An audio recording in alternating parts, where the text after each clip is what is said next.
We obviously want to get done early. We want that relief off our backs. Obviously, ownership is always going to make it drag out, make it more complicated than it has to be. Lack of communication in that standpoint. I would never understand it. We wanted to do the contract last year. They're just kind of like, we want to do Dak and CD. Then you go out there, perform again, and then you would think like, all right, we'll get it done early. We know there's some guys that's about to get ready to get repaid, like Miles, Max is gone. So you would think like, hey, let's get ahead of that, what I mean? I just never understand, when guys come into the league and they're consistent and then, they perform well, why they got such an urge, but then there's guys that just have one good year or maybe 2 good years and it's just like they get it right away. You can't want us to take less because you just wanted to decide to wait.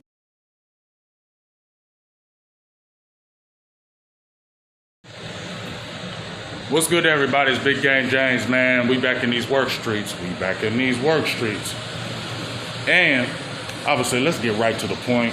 You seen the video with Micah. I just saw it literally 20 minutes ago, and I had to post it and talk about it just because we had already said these things in the streets. We already said these things in these streets about Micah wasn't going to be quiet about his contract, right? And he's trying to be the good guy.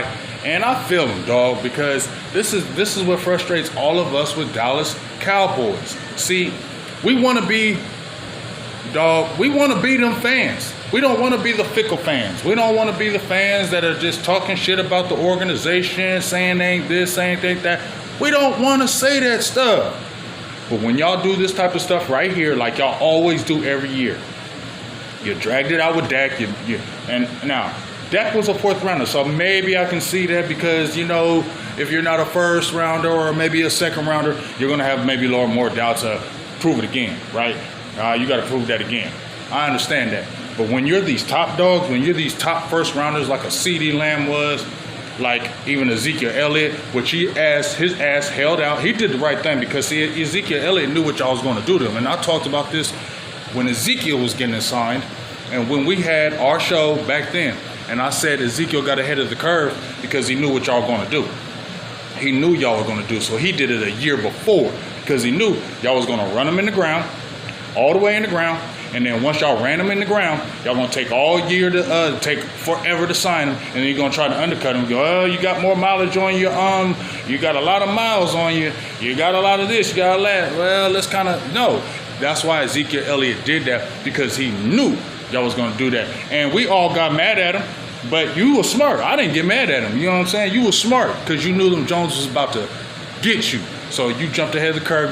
And you got your money. You held out.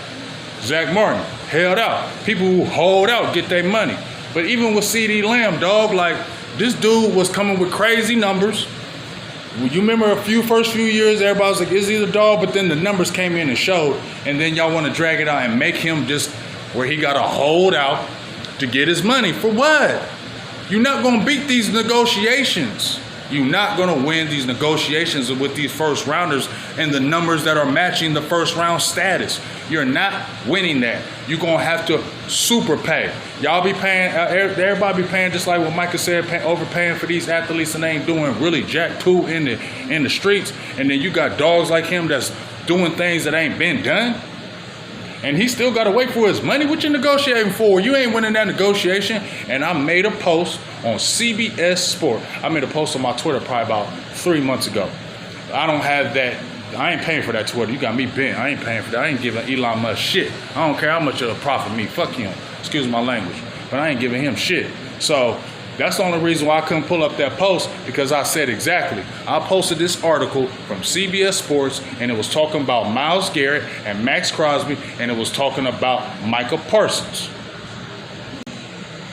And in that article talking about we in these work streets, but in that article it was talking about how Micah, the last thing I said, I wish I could pull up my Twitter because I would post it right here. I might still try to post it.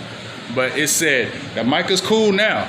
But once he starts watching his peers get paid, he ain't going to be as quiet. And what did he already talk about? His peers. And they mentioned Max Crosby and they mentioned Myles Garrett. And they said he ain't going to sit there and keep on watching them and being the good soldier when Myles Garrett getting paid, threatening, I want traded, I want out of here. And then he get crazy money. And then you extend Max Crosby. You feel me?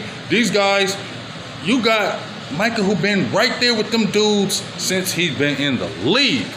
And he takes last year he said, I wanted to do it last year, but cool. I get it. Dak, CD, I'll cool. We'll be cool. And then I'll go out and miss games this year and still get 13.5 sacks, and I missed games this year. Still was an impact player because once he came back, that defense became impactful.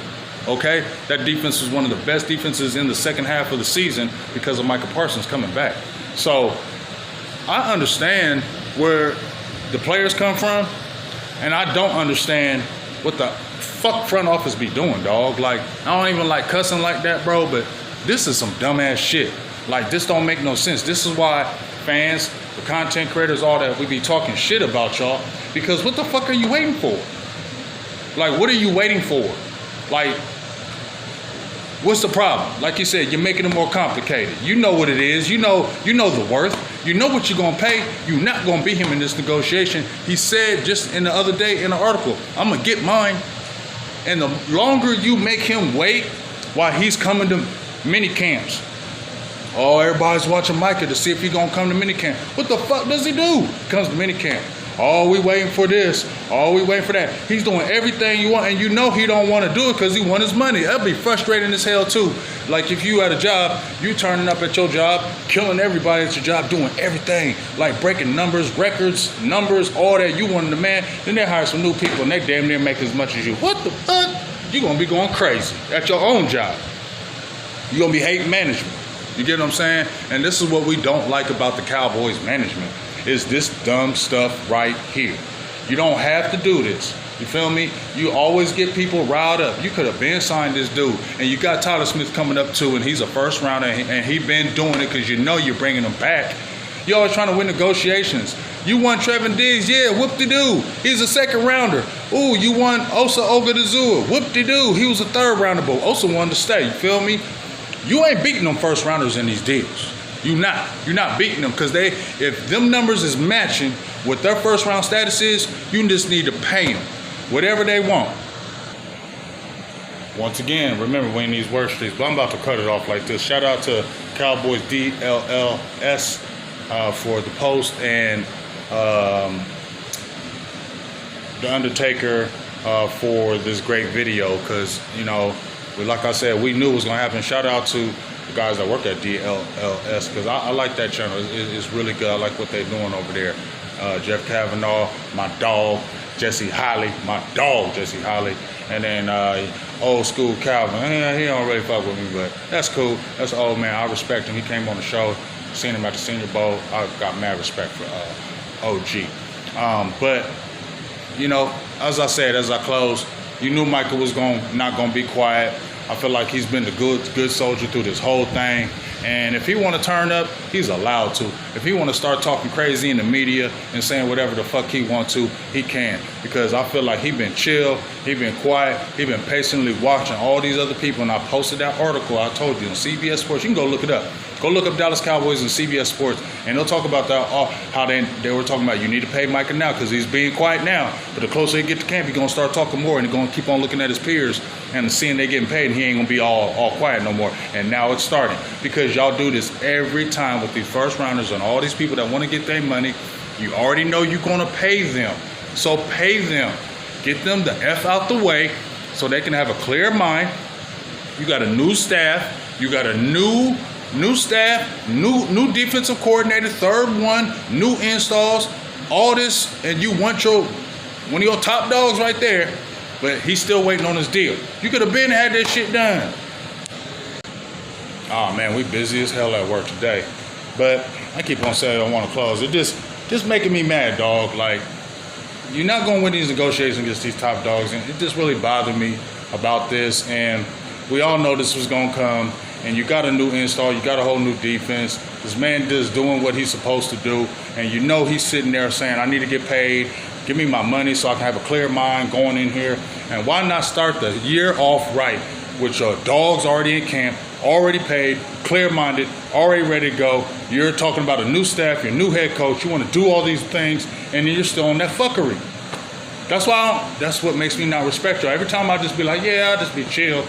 This kind of stuff bothers me because it don't have to happen. Give me your thoughts, man. This is the same old shit. Big Game James, I'm out. Peace.